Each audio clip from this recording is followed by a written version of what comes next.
Japon fait-moi peur, un podcast consacré aux histoires d'épouvante 100% japonaises. Je m'appelle Sabrina et je vous donne rendez-vous ici pour découvrir des légendes urbaines, creepypasta et autres histoires mystérieuses tout droit venues du Japon.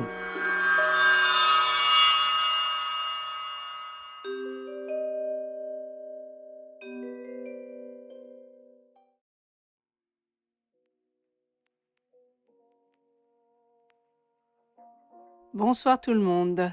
J'espère que vous allez bien, que votre mois d'août s'est bien passé. J'espère aussi que je vous ai pas trop manqué. Non, mais en fait, j'ai l'impression que ça fait un moment que j'ai pas enregistré. Donc là, ça fait tout drôle. Alors, de mon côté, c'était assez sympa cet été. J'ai eu la visite de ma famille. Donc voilà, on a fait pas mal de choses.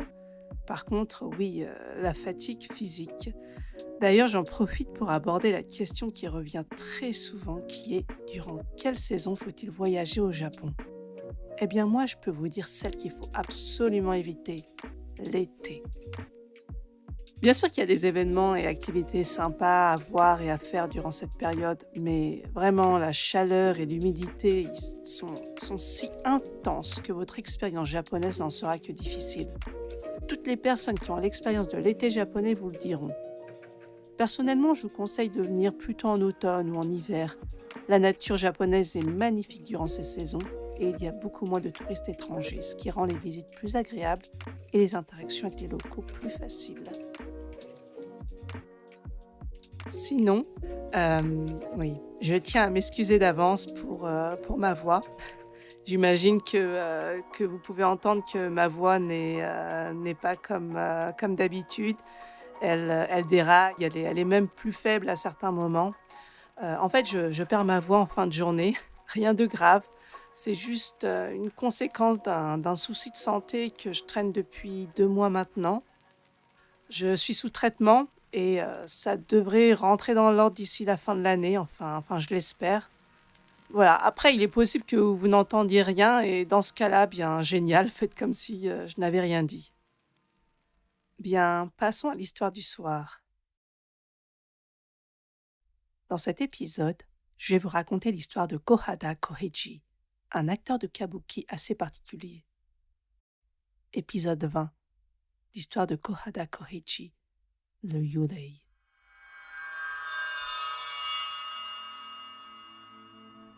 Kohada Koheiji était un acteur de théâtre japonais, le kabuki. Il luttait pour gagner sa vie sur les scènes de théâtre de la ville d'Edo, aujourd'hui appelée Tokyo.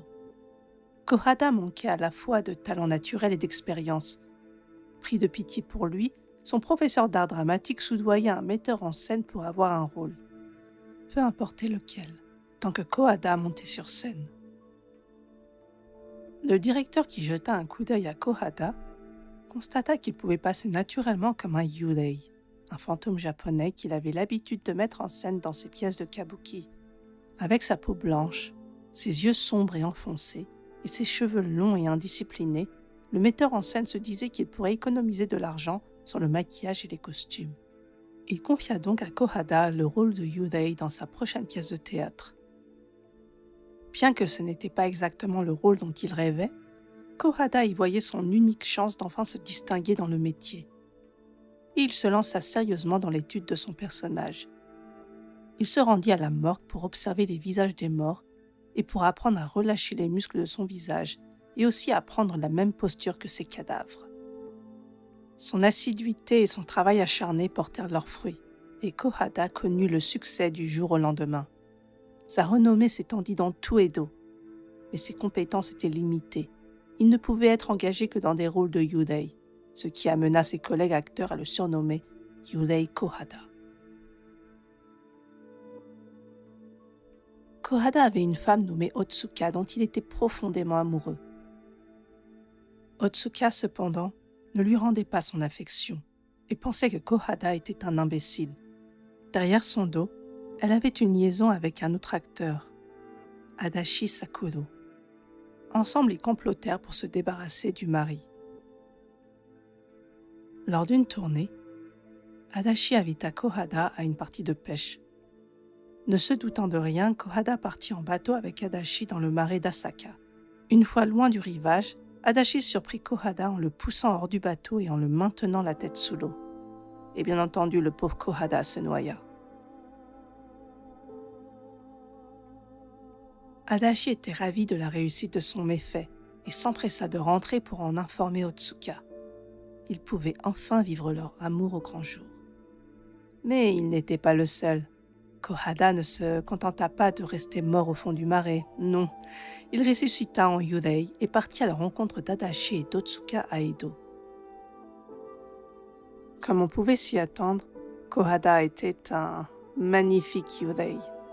Plus que tout autre homme vivant, il s'était suffisamment exercé pour parfaire son rôle.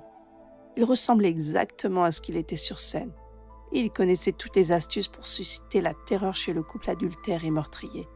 Comme apparaître entre les deux amants lorsqu'ils étaient couchés dans l'ancien lit conjugal. Une autre fois, son cadavre gorgé d'eau passa à travers la moustiquaire qui entourait le lit. Le couple commençait à voir Koheiji partout, jour et nuit. Une fois, en revenant de la taverne du coin, Adachi aperçut un homme qui courait dans la chambre. Furieux, il se précipita, sabre en main. Mais il n'y avait pas d'homme. Otsuka, qui dormait profondément dans la chambre, se réveilla en sursaut en raison de l'entrée bruyante de Adachi. Elle tendit instinctivement la main pour bloquer la lame et elle se retrouva avec les doigts tranchés. Alors que Otsuka dépérissait, Adachi chercha désespérément de l'aide pour débarrasser sa maison de l'esprit de Koheiji. Alors il entendit un cri provenant de la chambre à coucher. Il s'y précipita et il constata qu'Otsuka avait disparu. Les murs et le plafond éclaboussés de sang et de morceaux de cuir chevelu. Adachi finit par tout perdre, se couchant dans son lit et rêvant que l'eau des marais remplissait ses poumons. Un cauchemar dont il ne se réveillera jamais.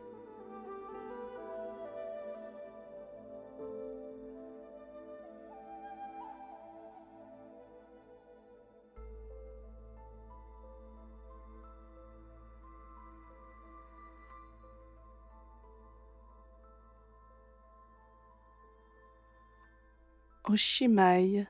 Bien, j'espère que cette histoire vous aura plu. Pour les plus assidus, vous aurez certainement remarqué les similitudes avec l'histoire de Yotsuya Kaidan, l'épisode 5 du podcast. Ces deux histoires font partie des classiques du genre fantastique japonais. On les retrouve dans le recueil Yaku Monogatari, les 100 contes que les Japonais aimaient à se raconter à l'époque d'Edo. Même si dans les faits, il n'y en a pas vraiment 100.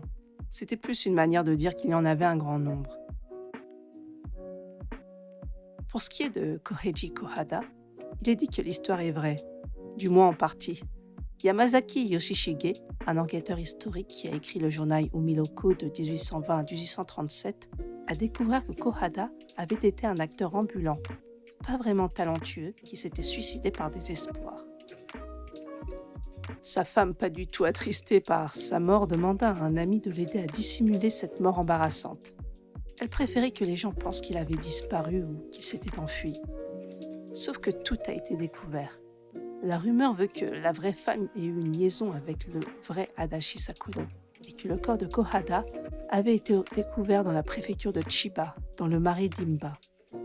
Lorsque cette histoire s'est propagée par le bouche à oreille, les habitants de la ville supposèrent que la femme avait en fait tué Kohada. À partir de là, au fur et à mesure de la propagation de l'histoire, des éléments surnaturels y ont été ajoutés. Finalement, à défaut d'avoir pu divertir les spectateurs de son vivant, le vrai Kohada est devenu malgré lui le seul personnage masculin de la période Edo à être régulièrement représenté dans l'art japonais, le ukiyo-e. Sinon, si vous avez aimé cet épisode, vous pouvez laisser un petit commentaire sous le podcast. Même si vous n'avez pas de réponse, sachez que je lis tous les commentaires. C'est juste qu'en fait, il n'y a pas la fonction répondre. Donc voilà, c'est pas que je vous ignore, c'est juste que je ne peux pas répondre. Si le podcast, si l'épisode vous a plu, aussi n'hésitez pas à le partager autour de vous. C'est vraiment la meilleure des façons de soutenir mon travail et de faire en sorte que le podcast grandisse. Et encore merci d'être là et Et là, en fait, pour le coup, de supporter ma voix, j'espère que ça n'a pas été trop désagréable pour vous. Sur ce, je vais vous laisser et je vous dis à très bientôt sur Japon Fais-moi peur pour plus d'histoires d'horreur japonaises.